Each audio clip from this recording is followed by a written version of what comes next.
Hello everyone. We are at the Provider Enrollment Management System, or in short, PEMS dashboard. I would like to start off by pointing out Provider Management here at the top of the page. This is where all your enrollment records are kept. You'll notice that there is a field that gives us our revalidation due date. If a provider is within 180 days of this date, they can submit a revalidation request.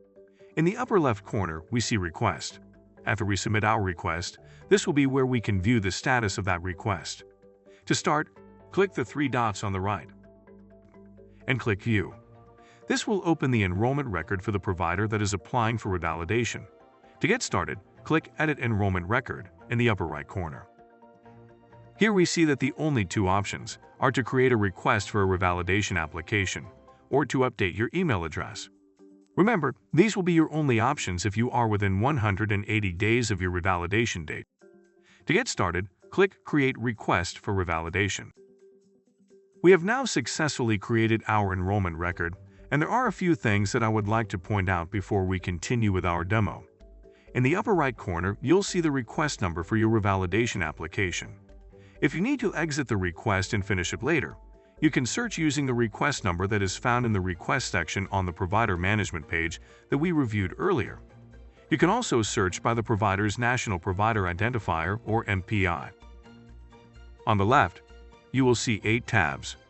For a performing provider application, the services provided and the attachment sections are not required to submit the request. However, if you need to attach a document, you'll use this tab.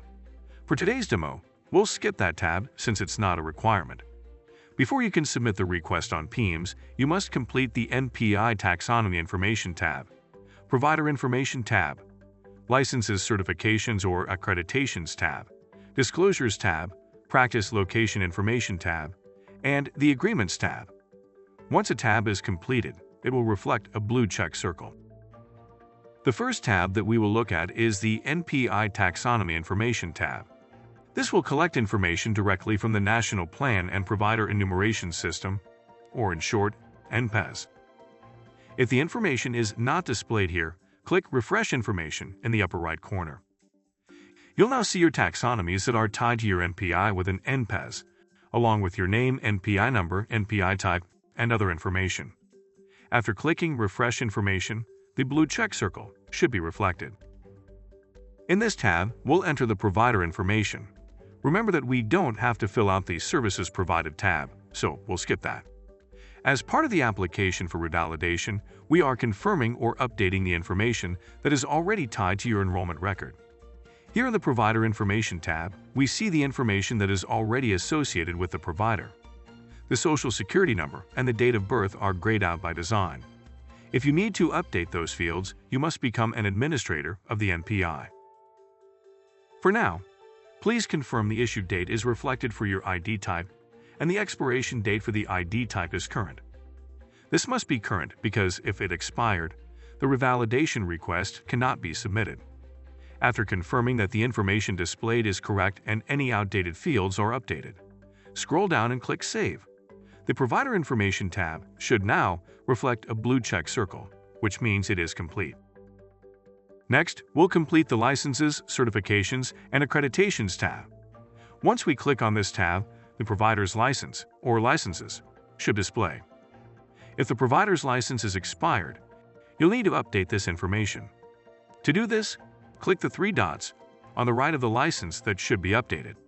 Verify the license information is displayed correctly, and update the expiration date if needed.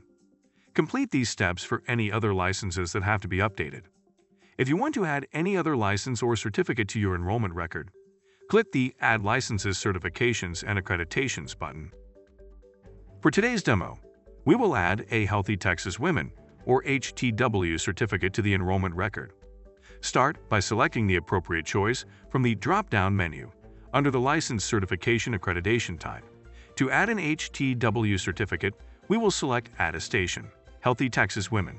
To add this certification, read the statements in the certification and check the box, Yes, I affirm that the statements listed in the certification are true and correct. The effective date will be when the HTW certification is added to PEMS. After checking this box, click Save at the bottom to add the HTW certification to the License tab. Looking at the license page, I want to point out that the HTW certification that we just added has an in-use status of not associated, which means that this certification is not tied to any of your programs in the practice location. To ensure that your license or certificate is active, you must associate it to the program within the practice location. We will go through the steps to complete this when we review the Practice Location Information tab. After updating or adding any licenses, certifications, or accreditations, the blue check circle should reflect on this tab. This means that it's complete. Now we can move on to the Disclosures tab. In the Disclosures tab, you'll see questions about the performing provider that is applying for revalidation. Some of these questions may have already auto-filled. Scroll down, read, and confirm that the yes or no questions are all answered. If they are not correct, please answer these yes or no questions. Note that these questions are about the performing provider that is applying for revalidation and not about the group. After you have confirmed that all of the questions have been correctly answered, scroll to the bottom and click Save. A pop-up box will appear asking you to upload documents. You do not need to upload any documents if the only question that was answered yes is, are you a citizen of the United States? Let's look at how to upload documents if any other questions are answered yes. In this example, we'll select yes to, are you currently subject to court-ordered child support payments? To get started, make a selection from the drop-down in order to associate each attachment to a question. Then, click the button at the bottom of the page that reads, click here to select files. This will generate a box with a drop-down menu for the type of document that you want to add. After making the appropriate selection, click Add Attachments, and then you can select the document that you want to upload from your computer. Select the document and click Open or Save.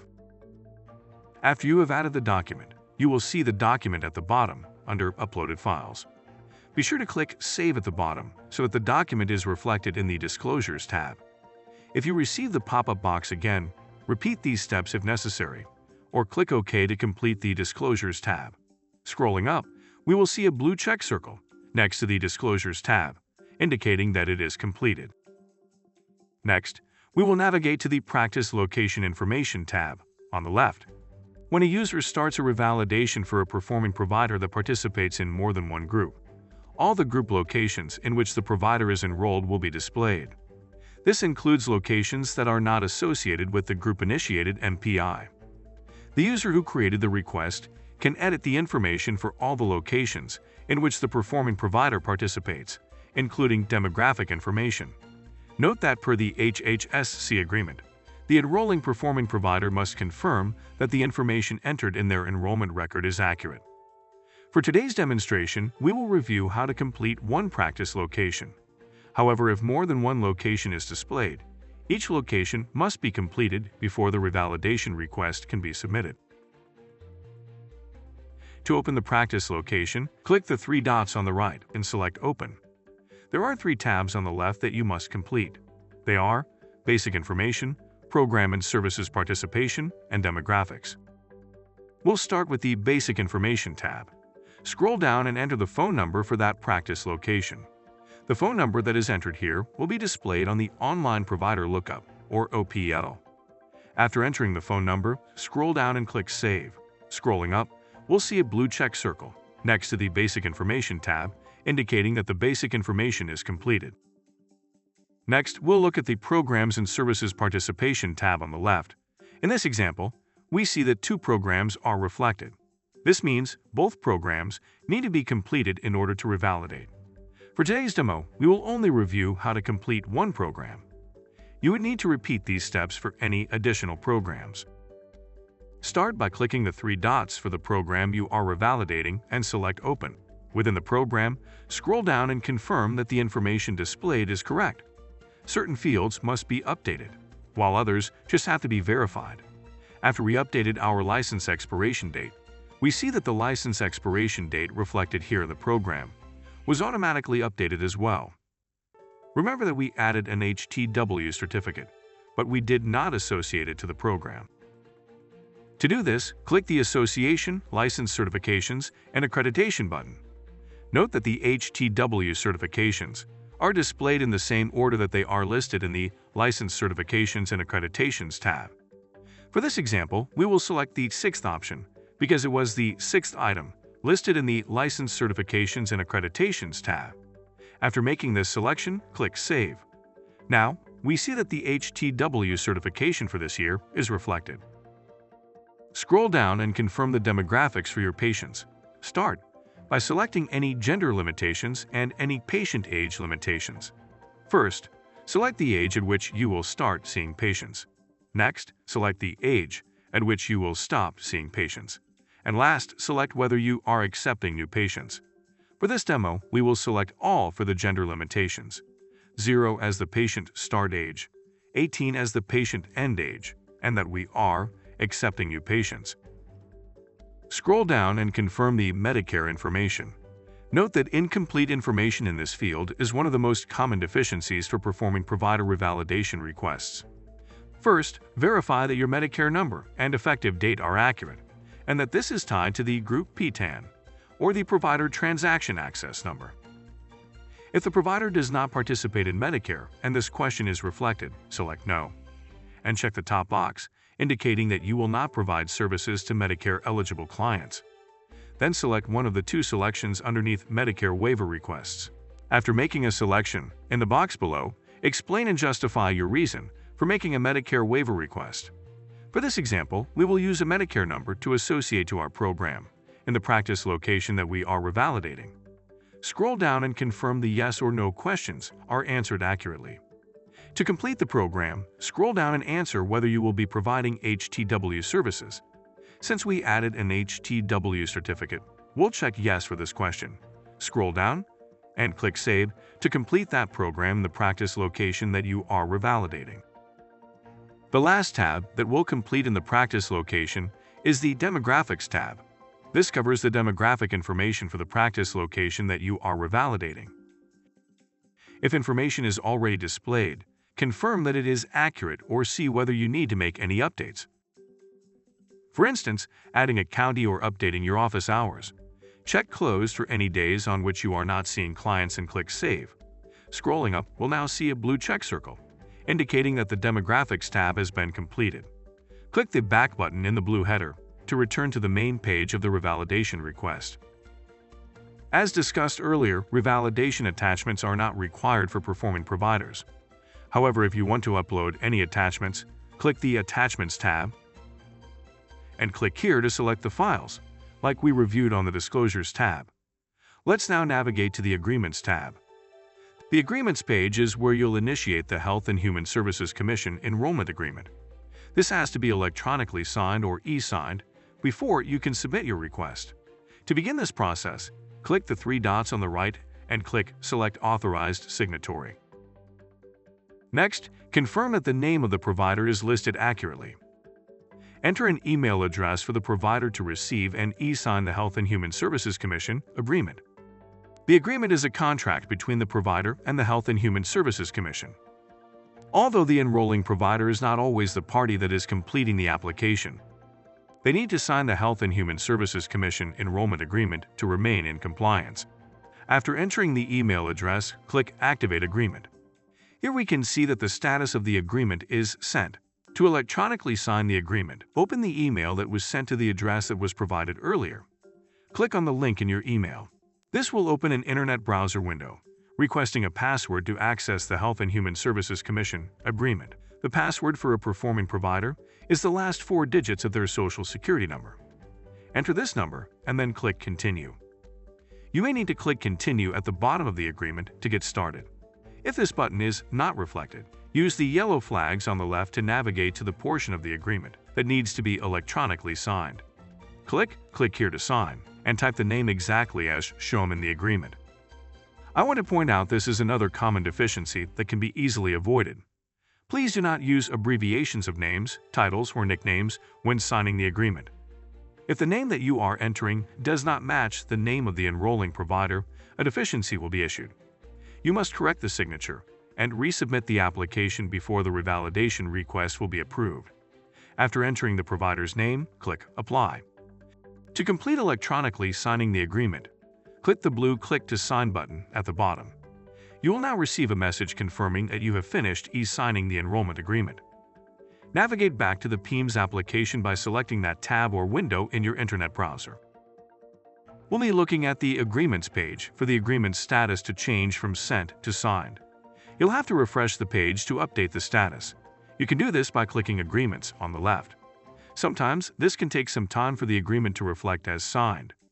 Once this status is updated to signed, a Submit button will autofill at the bottom of the agreement. Note that if it takes a while for the agreement to reflect as signed, leave the request and then come back later. Here we see that the status is updated from sent to signed, and we now have the Submit button reflected at the bottom. Remember that after you have clicked Submit, you will not be able to make any updates or changes to your revalidation request.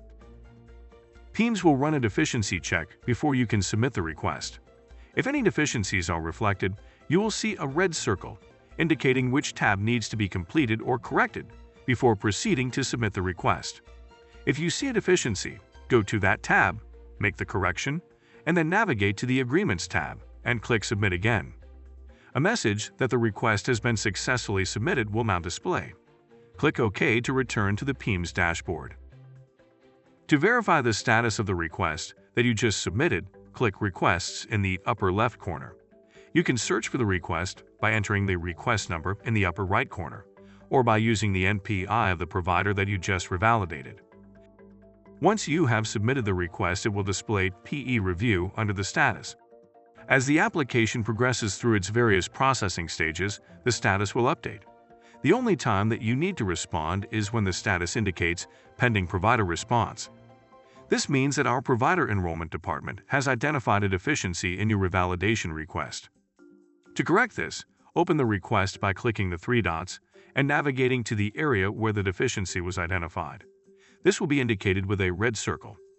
Once you have made the correction, go back to the Agreements page and click Submit. This will return the application's status to PE Review, and Provider Enrollment can verify that the correction has been made. After you've completed the revalidation request, you'll be given a new revalidation date. Your revalidation is usually valid for 5 years, but it could be less than that due to Texas regulations. This now completes the demonstration on how to successfully revalidate a performing provider. Thank you very much for your time today, and I trust that this video will be a valuable resource in this process.